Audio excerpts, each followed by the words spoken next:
berbalik kepada Encik Rahman, kalau kita tengok daripada keluarnya filem Pendekar Awang, terdapat macam-macam lah komen, kan? Banyak, Macam saya banyak, cakap tadi banyak berkaitan filem Pendekar Awang ni. Ada komen positif, ada juga negatif tu. Biasalah. Kita tengok ramai influencer juga bagi komen berkaitan filem ni. Jadi pendapat Cik Rahman sendiri tentang komen-komen yang dikeluarkan oleh influencer ni, dan kebanyakannya daripada review dan pengkritik filem. Macam mana pendapat Tuan Haji Rahman? Ini nak komen benda berkritik ni, nanti kita kritik berapa ni. Tak apa, dia orang kritik. Gini ya, macam mana ya sebut ya. Alhamdulillah ada pengkritik yang positif tu, alhamdulillah kita berterima kasih lah ya. Yang beri komen-komen yang positif. Ada juga yang negatif. Bagi saya lihat di sudut lain lah. Mungkin kerja mereka kerja mengkritik kot. Ya. Memang dia rasa tugas aku adalah mengkritik. So akan agak kritik lah. Jadi kalau tengok berkritik tu, kalau tengok saya rasa tak banyak kritik yang major pun. Sebab dia kritik tentang ada suara meneran. Kan, suara meneran. Tapi sebab dia bawa dalam bentuk macam terlampau serius tu, dia bunyi macam serius. Pakaian lepas tu terlampau berceramah kan. Saya rasa komen-komen itu je. Yang lain tu saya tak nampak lah. Mungkin twist tak banyak sangat kali ini dan sebagainya. Saya rasa itu saja kritik yang ada. Cuma saya punya respon saya lah. Saya bila kita masuk ke sini, niat kita macam saya sebut tadi, jawab yang peringkat awal tadi saya dah jawab. Mana kita punya naratif kita, dimensi yang kita ambil, falsafah yang kita bawa seperti kemarin lah tadi ya, untuk membawa benda yang lebih besar lagi.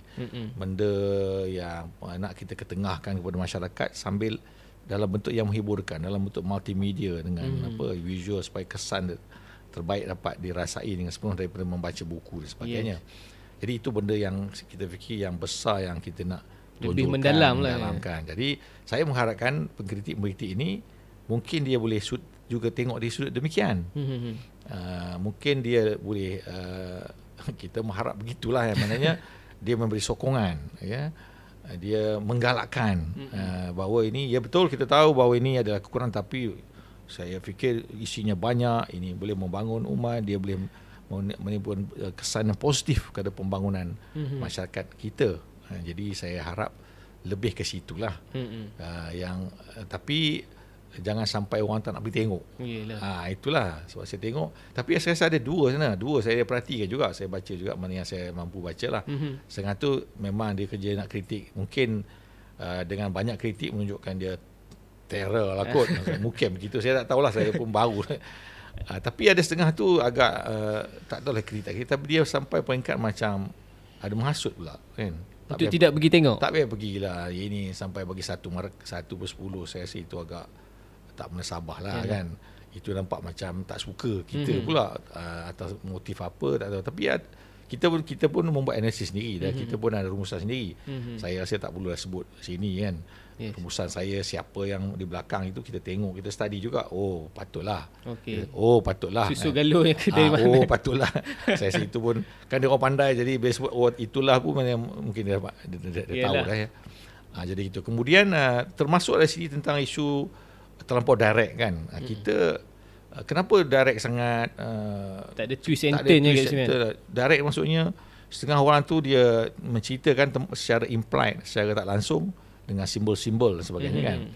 Kita lihat oleh kerana market kita sebagai macam kilau, kita nak lebih luas pasaran penonton itu pada orang yang tak jarang pergi tengok dan ataupun ada juga yang menonton sekadar menonton, tak mau fikir relax.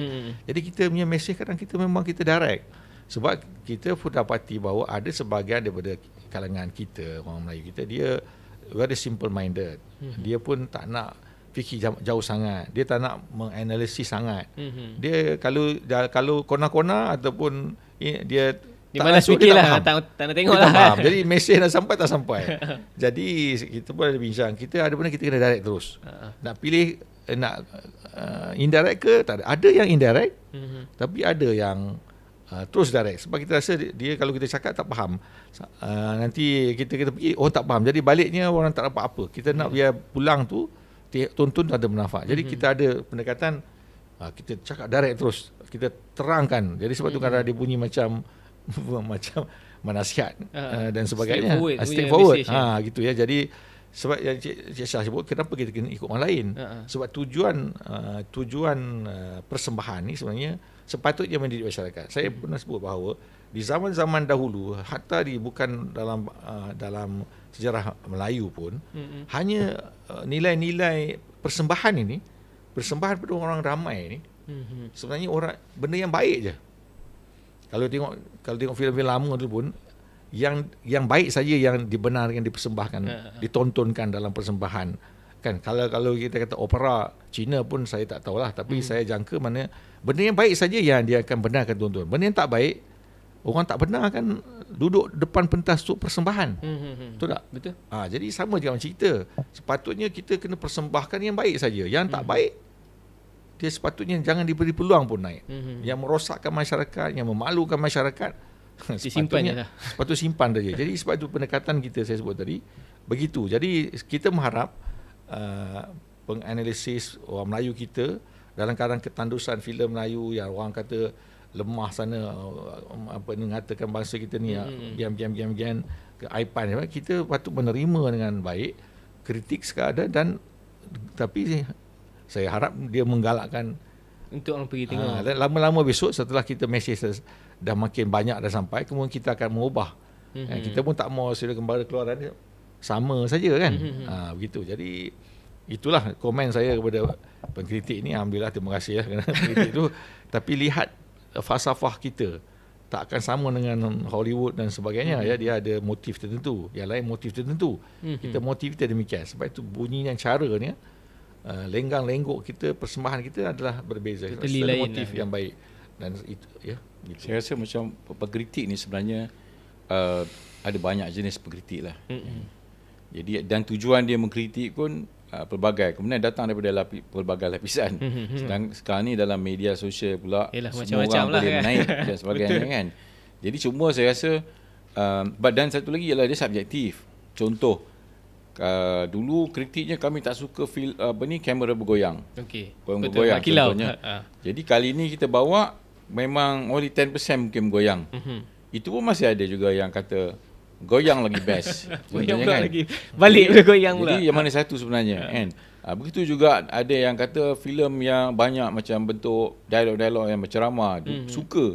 Ada juga yang tak suka. Jadi yang mana satu kita nak ikut sebenarnya. Beginilah, kita bagi pengkritik ni, kita sampaikan ni saya rasa untuk pengkritik yang berjiwa besar lah. Maksudnya dia mengkritik berjiwa besar lah yang kita nak sampaikan, bahawa kita ada tujuan iaitu memberi hiburan yang bermanfaat. Kan? Membawa naratif yang betul, itu lebih penting. Kan? Daripada kita ikut dan meneruskan mempercayai naratif-naratif yang tak betul, yang tidak memberi manfaat kepada bangsa dan negara kita. Lebih baik kita meraihkan filem yang berjiwa besar lah, maknanya kita tapi mana-mana yang kita rasa perlu dibaiki, betul kita akan cuba sentiasa baiki. Bukan mana kita tak nak baiki, sebab kita pun daripada Mat Kilau kepada pendekar awam banyak yang dah kita baiki. Ada segi makeup contohnya, yang dulu nampak bersih suci walaupun keluar hutan ke, tapi kali ini kita begitulah kotorkan pakaian pun dah terlalu nampak keluar dari pasar raya ke apa orang kata tu, kita dah cuba baiki lah. Supaya kita spend a lot. Tapi masih ada kelemahan-kelemahan yang lain, itu biasa. Dan ini adalah filem kami yang kedua. Tapi yang penting ialah konten tu, kandungan dia. Yang mana kandungan tu memberi satu benda yang motivasi, kesedaran, yang memberi kita mengangkat bangsa kita. Contohnya dalam filem ini mengangkat Sri Kandi contohnya. Dulu kita pandang rendah yang wanita Melayu. Tak ada, kita wanita Melayu ni datang beri makan je ke apa je, tapi kali ni baru kita sedar diorang pun pergi betapa sebenarnya kita, inilah wanita Melayu sebenarnya. Kuat, berani, ada maruah. Jadi itulah sebenarnya kita nak lihat kepada pengkritik-pengkritik ni. Itulah yang berjiwa besar ni. Kita harap yang perkongsian kita ni dapat mereka faham apa yang sebenarnya sedang kita buat lah. Ada tak satu komen yang Cik Rahman ataupun Cik Syah teringat sampai ini dah, macam aduh, potong lah komen ni lah. Yang teringat lah dalam kepala kan. Sebenarnya tak ada sangat. Sebab kita ni memang kita tahu bila kita masuk bidang ni kita akan terderak kena macam-macam. Yang suka tak suka, yang ini begini, kita faham yang tu. Kalau kritik tu bagi saya okey, tapi yang saya agak terkilan ni lah, tak payah pergi tengok lah. Itu saya rasa satu benda terkesan lah kan. Tak terkesan. Terkesan tak ada. Kita situ tak wajar lah. Tak wajar. Bagi saya tak adalah, tak nampak lah yang mana yang tak betul. Mungkin ada, tapi itu pun bagi saya kita anggap tu sebagai asam garam lah. Tak ada berarti pun. Cuma kita rasa ini mungkin mengalih sikit, digresi sikit. Cuma kita perhatikan filem ini ada sayang, okey, dari segi penilaian yang kita tengok secara jujur ya, kita pun tak nak syok sendiri. Kita lihat ada yang lebih suka Mat Kilau dan ada juga yang lebih suka Pemain Mawang. Macam ada satu kes tu, anak dua orang lelaki perempuan, salah seorang daripada selebriti kan. Yang abang suka Mat Kilau, yang adik perempuan suka Pendekar Awang. Sebab apa? Dia tengok wanita dan sebagainya.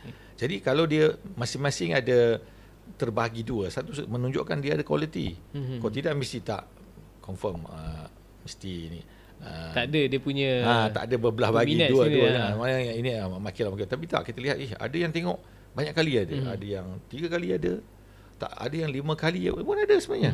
Jadi maknanya cuma yang agak sedikit malang lah, maklumat tak sampai. Padahal kita punya marketing ni lebih daripada yang kita buat sebelum ni lah. Tapi tak apa, insyaAllah itu kita akan lihat, kita akan kaji untuk kita akan atasi lah kekurangan. Tapi ada tak sampai, tak sampai dengan sebab-sebab tentulah. Kalau awak tanya soalan nanti, saya boleh tanya. Ada nanti. Simpan dulu. Kayaknya pihak Studio Kembara memang komen-komen netizen ni diambil kira lah. Dari kalau yang sudut positif macam Cik Syah cakap tadi, dulu orang tak suka kamera goyang kan, sikit kita kurang kan. Benda-benda macam tu memang pihak Studio Kembara memang ambil concern lah. Kita sebenarnya kita pertamanya kalau tak ada kualiti kita tak akan keluarkan. Itu point. Dan kemudian kita akan nak memperbaiki, nak memperbaiki sehingga kita boleh menjadi pengeluar filem yang bagus lah. Hatta saya juga pernah sebut bahawa apa alangkah bagusnya kalau semua orang masyarakat sini terlibat membangunkan industri ini dengan secara positif. Saya sebut kalau Malaysia ni terkenal dengan hubnya, sampai semua negara seluruh dunia nak gunakan halal punya kan, konsep halal kita, sistem halal kita, dan perbankan Islam pun berkembang, Indonesia dan negara-negara lain lagi. Kenapa tak kita jadi pengeluar filem yang yang membawa nilai? Malaysia terkenal dengan pengeluaran filem-filem yang ada nilai Islam, nilai universal. Apatahnya kalau kita semua masyarakat nak beri sokongan, ramai yang menyokong, pengkritik pun sikit-sikit menyokong, semua orang bersama dengan arus membangun ini. Saya rasa itu satu yang bagus. Atau bagi saya kerajaan pun patut melihat ini sebagai propaganda positif yang boleh memperkenalkan Malaysia, tanah Melayu Malaysia, dan juga keunikan filem kita. Thailand ada keunikan dia, Bollywood ada keunikan dia, Indonesia ada kita macam tiru orang putih. Filem-filem kita semua macam tak ada identiti. Orang tak tahu ni filem mana. Jadi itu pun ada komen juga, orang kata kita perlu ada identiti sendiri. Finas pun menggalakkan sedemikian. Jadi kalau semua stakeholder kita, penontonnya, pengkritiknya, dan rakan-rakan industri dan kerajaan dan sebagainya, badan-badan yang demikian, kalau dia setuju itu, maka dia beri sokongan supaya kita berada wawasan. Dan saya yakin orang Melayu ni kreatif. Dan kita harap kita boleh lahir lebih ramai seperti orang Samsu Yusof dan sebagainya lagi. Ramai pelakon-pelakon yang hebat-hebat kan, Beto dan sebagainya, lebih ramai lagi, sebab kita boleh mengeluarkan yang banyak. Jadi sepatutnya semua itu melihatnya positif dan semuanya membantu, memberi perangsang. Jangan condemn istilah sampai orang tu down. Nasib kita orang, insyaAllah kalau orang condemn kita akan teruskan. Tapi kalau orang yang kita kata alah Malaysia boring aku, dia akan discourage kan. Jadi sepatutnya begitulah sikap kita. Dan itu bagi saya terus terang, bagi saya kalau lihat filem ini, saya yakinlah pergi tengok filem Pendekar Awang ni bukan larau. Pergi tengok Mat Kilau bukan larau, malah dapat pahala lagi. Sebab dalam tu kita pergi dapat pengajaran, dapat semangat. Banyak mesej dia. Dalam bulan puasa pergi tengok pun saya anggap bukan larau lagi dah. Contohnya lah kan. Jadi daripada benda lain yang tak kemana-mana, mata kita akan lihat aurat sebagainya, kita clear. Sepatutnya patut ceramah. Macam pergi ceramah cuma tempatnya di panggung. Yang hukumnya panggung ni mubah. Kalau kau isi benda yang tak bagus, maka haram dah dia. Kalau panggung jadi tempat, saya terbayang kalau satu masa nanti Malaysia ni kalau pergi panggung tu tidak lihat sebagai tempat apa, tempat orang buat maksiat ke, tempat orang pergi buat benda tak baik, tapi tempat mendapat ilmu, keluar dengan tambahan nilai. Seorang tu akan tambah nilai, tengok 1-2 filem, pergi bangun, apa salahnya gitu. Jadi negara kita negara Islam yang sederhana, yang progresif, dan panggung dia pun tak ada dalam dunia ni. Panggung ni tunjuk orang yang itu saja. Panggung ni tempat mendidik sebenarnya. Jadi kita harap begitulah, itulah kita punya aspirasi kalau ada satu masa nanti, insya-Allah.